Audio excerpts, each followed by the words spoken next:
Kerala story മതസ്പർദ്ധ വളർത്തുന്നതാണെന്ന് doctor Sasi Tharoor അഭിപ്രായപ്പെട്ടു. ഇന്ത്യയിൽ ന്യൂനപക്ഷത്തിന് അന്തസ്സോടെ ജീവിക്കണമെങ്കിൽ BJP ഭരണം അവസാനിക്കണമെന്നും തരൂർ പറഞ്ഞു. കേരള സ്റ്റോറിക്ക് പിന്നിൽ RSS അജണ്ടയാണെന്ന് കോഴിക്കോട്ടെ LDF സ്ഥാനാർത്ഥി എളമരം കരീമും പ്രതികരിച്ചു.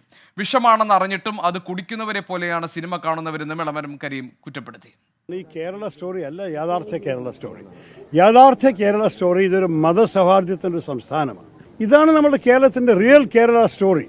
ഈ സിനിമയുടെ കഥ ശരിക്ക് സമുദായങ്ങളുടെ ഇടയിൽ ഒരു ക്രോധം ഉണ്ടാക്കാൻ വേണ്ടി ഉണ്ടാക്കിയൊരു സിനിമയാണ്. അത് നമ്മുടെ അഭിപ്രായത്തിൽ ഒരിക്കലും നമ്മൾ അതിനെ അംഗീകരിക്കാൻ സാധിക്കില്ല. കേരള സ്റ്റോറി കേരളത്തിന്റെ എല്ലാ ചരിത്രത്തെയും പുച്ഛിക്കുന്നതും വെറുപ്പിന്റെ രാഷ്ട്രീയം പ്രചരിപ്പിക്കുന്നതാണ്. അത് നമ്മുടെ മതസൗഹാർദ്ദത്തിനും പരസ്പര ബന്ധങ്ങൾക്കും വിഘാതമുണ്ടാക്കുന്നതാണ്. RSS ആണ് ഇതിന്റെ പിന്നിൽ.